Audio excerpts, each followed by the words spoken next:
ప్రభువైన యేసుక్రీస్తు నామమున మీ అందరికీ నా శుభాభివందనాలు తెలియజేస్తూ ఉన్నా. అందరూ బాగున్నారు కదా? దేవుని మహాకృప, ఆయన ప్రేమ వాత్సల్యము మరి ఒక మాసంలోకి మనం వచ్చాము. మనం నమ్మిన దేవుడు నమ్మదగిన వాడు. మనడల తన కృప మనకు అనుగ్రహిస్తూ ఉన్నాడు. ఆ కృపామేడైన దేవుని సన్నిధిద్దామా. మహిమాన్వితుడైన పరలోకపు దేవా, సర్వాధికారి మీకు వందనాలు చెల్లిస్తూ ఉన్నాం. శిలువ పైన మా కొరకే నీ విలువైన ప్రాణము నర్పించి మీ రక్తముతో అయా మమ్మలను విలువ పెట్టుకొని ఉన్నందుకై రాజులైన యాజక సమూహంలోకి పరిశుద్ధ జనాంగముగా నీ సొత్తైన ప్రజగా నీ ఆశ్చర్యకరమైన వెలుగులోనికి మమ్మల్ని పిలిచినందులకై వందనాలు చెల్లిస్తూ ఉన్నాం. ఈ ఉదయకాలం మందు కొద్ది మాటలు అయా మా యొక్క ఇరుగు వినికిడిలో దేవా మీరు ఆశీర్వాదకరంగా మాకు వినిపించి మాతో మాట్లాడి మహిమను పొందమని మీకే మహిమ చెల్లిస్తూ మీ స్వరాన్ని అనుగ్రహించమని అడుగుచు క్రీస్తు పేట అడుగుతున్నాము తండ్రి, ఆమేన్. ప్రియమైన దేవుని సంగమా, ఈ ఉదయకాల సమయంలో పరిశుద్ధ గ్రంథములో నుండి యెహోషువ పుస్తకములో నుండి ఒక చక్కని మాట మనం ధ్యానం చేద్దాం. చాలామంది ఈ రీతిగా అనుకుంటారు, నా జీవితంలో దేవుడు ఎందుకు మేలు చేయట్లా, నేను ఎందుకు దేవుని యొక్క అద్భుతమైన ఆశీర్వాదాన్ని అనుభవించలేకపోతున్నా, మరి ఎప్పుడు నేను దేవుడు దీవెన పొందుకుంటాను అని మనం ఆలోచిస్తూ ఉంటాం. యెహోషువతో ఇశ్రాయేల్ ప్రజలతో మాట్లాడుతూ యెహోషువ ద్వారా రేపటి దినాన దేవుడు మన జీవితంలో ఒక అద్భుతం చేయబోతూ ఉన్నాడు అని చెప్తాడు. ఏమిటి అద్భుతం అంటే, వారి ఎదుట యెరికో ప్రజలు ఉన్నారు. ఆ యెరికో ప్రజలను జయించడానికి ఆ పట్టణానికి వెళ్ళాలంటే ఆ యెరికో పట్టణం చుట్టూ పెద్ద ప్రహరీ అనేది వారు ఏర్పాటు చేసుకున్నారు. చాలా పెద్ద గోడది. దాని గురించి మనం చాలాసార్లు విన్నాం, చదివాం. అలాంటి గోడని మరి దేంతో పడగొట్టాలన్నా కష్టతరమైంది. అయితే దేవుడు కొన్ని విషయాల ద్వారా అద్భుతాన్ని జరిగించబోతున్నాడు. అది ఈరోజు ధ్యానం చేద్దాం. 3వ అధ్యాయంలోనే 4వ వచనంలో దేవుడి మాట చెబుతున్నాడు. యెహోషువ పుస్తకం 3వ అధ్యాయం 4వ వచనములు, మీకును దానికి దాదాపు 2000 కొలమూర్ల ఎడముండవలెను. మీరు వెళ్ళు త్రోవ మీరింతకు ముందుగా వెళ్ళినది కాదు, మీరు దానిని గుర్తుపట్టవలెను కనుక ఆ మందసమునకు సమీపంగా మీరు నడువరాదు అని చెబుతున్నాడు. చెప్పిన తర్వాత 5వ వచనంలో ఉంది, మరి యెహోషువ రేపు యెహోవా మీ మధ్య అద్భుత కార్యములను చేయును గనక మిమ్మును మీరు పరిశుద్ధపరుచుకునుడని జనులకు ఆజ్ఞ ఇచ్చెను. 1, పరిశుద్ధత. దేవుని యొక్క అద్భుతాన్ని చూడాలి అంటే మనకి పరిశుద్ధత కావాలి. దేవుని యొక్క మందసాన్ని సమీపించాలంటే మనకి పరిశుద్ధత కావాలి. పరిశుద్ధత లేకుండా మందసాన్ని సమీపిస్తే ఆ ఇశ్రాయేలుకి అక్కడికక్కడే దేవుడు మరణానికి అప్పగించాడు. ఈ దినాల్లో మనం దేవుని మందిరానికి వెళ్తాం, ఆల్టర్ దగ్గరికి వెళ్తాం, స్టేజ్ మీదకి వెళ్తాం, అలాగే ప్రభు బలలో కూడా చేయి వేస్తాం, అలాగే ఆరాధిస్తాం, స్తుతియాగానికి చెల్లిస్తాం. మరి ఇన్ని చేస్తూ మన పరిశుద్ధతను మనం గమనించుకుంటున్నామంటే చాలామంది వారిలో ఉన్న అపరిశుద్ధతను తీసివేసుకోరు. అపరిశుద్ధత ఏంటి అని అంటే, మన నోట నుండి బయటికి వెళ్ళే బూతులు కావచ్చు, అబద్ధపు మాటలు కావచ్చు, ఇతరులను ద్వేషించే మాటలు కావచ్చు, ఇతరులను అసహించుకునే మాటలు కావచ్చు, ఇతరులను తక్కువగా చేస్తూ మాట్లాడే మాటలు కావచ్చు, ఇతరులను నిర్లక్ష్యంగా చూసే ఆ యొక్క చూపులు కావచ్చు.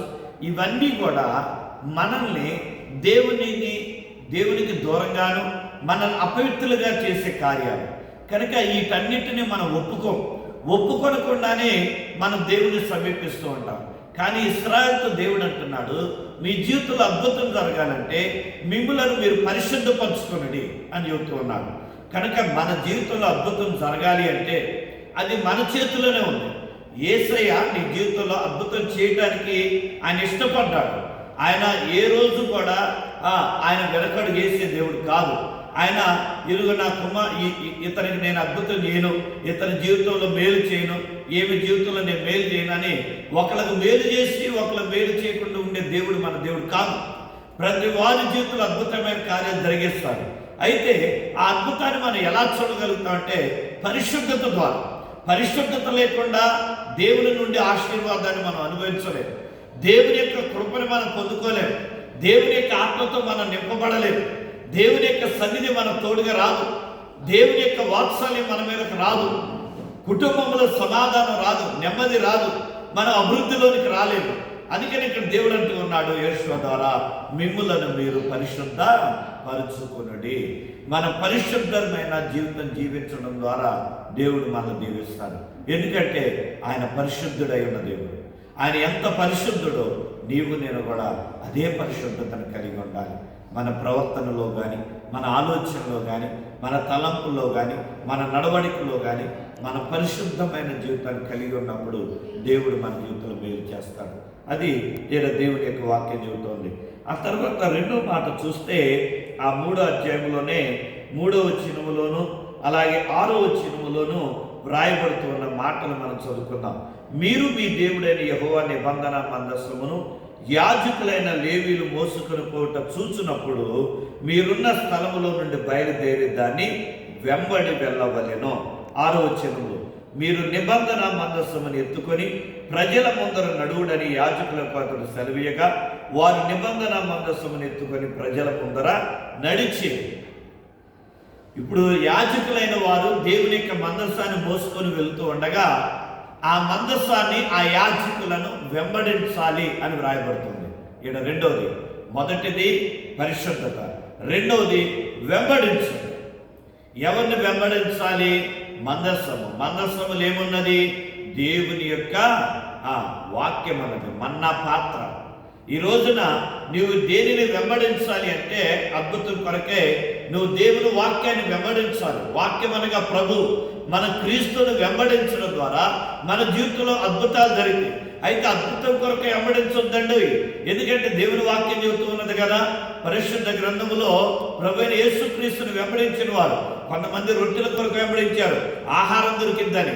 కొంతమంది స్వస్థత దొరికి అని వెంబడించారు. కానీ అతి తక్కువ మంది నిత్య జీవం కొరకు వెంబడించారు. కనుక నిత్య జీవం పొందుటయే గొప్ప అద్భుతం, గొప్ప మేలు, గొప్ప దీవెన. ఆ దీవెన పొందాలి అంటే మనం మందస్సాన్ని వెంబడించే వారంగా ఉండాలి. మందస్సాన్ని ఫాలో అయ్యే వారంగా మనం ఉండాలి, అనగా దేవుని వాక్యాన్ని ప్రకారం. అందుకనే ప్రకటన గ్రంథంలో 1వ అధ్యాయంలో దేవుని వాక్యం రాయబడుతున్నది కదా. ప్రకటన గ్రంథం 1వ అధ్యాయంలో ఈ మాట మీకు చదవాలని నేను ఆశపడుతూ ఉన్నాను. ప్రకటన గ్రంథము 1వ అధ్యాయంలో 3వ వచనాన్ని చదువుతున్న జాగ్రత్త గమనించండి. సమయము సమీపించినది గనుక ఈ ప్రవచన వాక్యములు చదువువాడును వాటిని విని ఇందులో వ్రాయబడిన సంగతులను గైకొని వాడును ధన్యులు. ఎంత చక్కని మాట! వాక్యాన్ని వినాలి, ఆ వాక్యాన్ని గ్రహించాలి, ఆ గ్రహించిన వాక్యానుసారంగా మనం జీవించాలి. దాన్నే నడవటం, వెంబడించడం అంటారు. అప్పుడు అద్భుతాలు జరుగుతాయి. లేకపోతే అద్భుతాలు ఎలా జరుగుతాయి? పరిశుద్ధత లేకుండా, దేవుని వెంబడించకుండా మన జీవితంలో అద్భుతాలు కావాలి అంటే ఎలా జరుగుతాయి? చివరిగా మరొక మాటని దేవుని వాక్యంలో నుండి జ్ఞాపకం చేస్తూ ఉన్నాం. 9వ అధ్యాయం లూకా సువార్త 11వ అధ్యాయము 8వ వచనములు ఈ మాట రాయబడుతుంది చూడండి. అతడు తన స్నేహితుడైనందున లేచి ఇయ్యకపోయినను అతడు సిగ్గుమాలి మాటి మాటికి అడుగుట వలనైనను లేచి అతనికి కావలసినవన్నీ ఇచ్చునని మీతో చెప్పుచున్నాను. ఇక్కడ వ్రాయబడినటువంటి మాట చూడండి. ఇక్కడ ఒక స్నేహితుడు వచ్చి తన స్నేహితుడిని అడిగాడంట, ఇదిగో మార్గంలో నా స్నేహితుడు వచ్చాడు, అతనికి ఆహారం కావాలి అని. ఈయన అన్నాడు, నా పిల్లలు నిద్రపోతున్నారు, నువ్వు డిస్టర్బ్ చేయొద్దు అన్నాడు. అయినా కూడా అతను మాటి మాటికి రావటం ద్వారా అతడు స్నేహితుడు కాకపోయినా సరే అతనికి మాటి మాటికి వచ్చినందుకని ఇచ్చేశాడంట. అలాగే నువ్వు పరిశుద్ధుడు కాకపోయినా దేవుడు నీ పట్ల మేలు చేయడానికి ఇష్టపడుతున్నాడు. ఆ మేలేంటో తెలుసా? నీ కొరకు తన విలువైన ప్రాణాన్ని అర్పించాడు. నువ్వు పరిశుద్ధుడు కాదు, నువ్వు అపరిశుద్ధుడివే. కానీ దేవుడు ఏం చేస్తున్నాడు? తన రక్తాన్ని చిందించి మనల్ని పరిశుద్ధులుగా పిలిచాడు. నువ్వు అపరిశుద్ధుడు ఉండగానే గిద్యోను అంటాడు కదా, పరాక్రమవంతుడువైనా ఓ గిద్యోనా అని పిలిచాడు. మరి అతడు పరాక్రమవంతుడా? అతడు భయంతో దాక్కున్నటువంటి వ్యక్తి. పిరికివాడైనటువంటి వ్యక్తిలో దేవుడు ఏం చూశాడు? బలాన్ని చూశాడు, ధైర్యాన్ని చూశాడు. అలాగే అపరిశుద్ధులైన మనలో ఏం చూశాడంటే పరిశుద్ధతను చూస్తూ ఉన్నాడు దేవుడు. కనుక ఆ పరిశుద్ధత నీవు నేను కలిగి ఉండాలంటే మనం మందసాన్ని వెంబడించే వారంగా ఉండాలి, వాక్యాన్ని వెంబడించే వారంగా ఉండాలి. వాక్యాన్ని ఎప్పుడైతే వెంబడిస్తామో అప్పుడు మనం పరిశుద్ధులుగా ఉంటాం.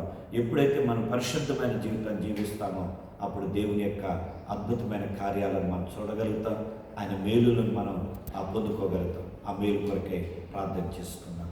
పరిశుద్ధుడు అయిన మా దేవ, దయగలిగిన తండ్రి వందనాలు. ఈ ఉదయకాల సమయంలో 2 మాసాలు మా బిడ్డలు పోషించి సంరక్షించారు.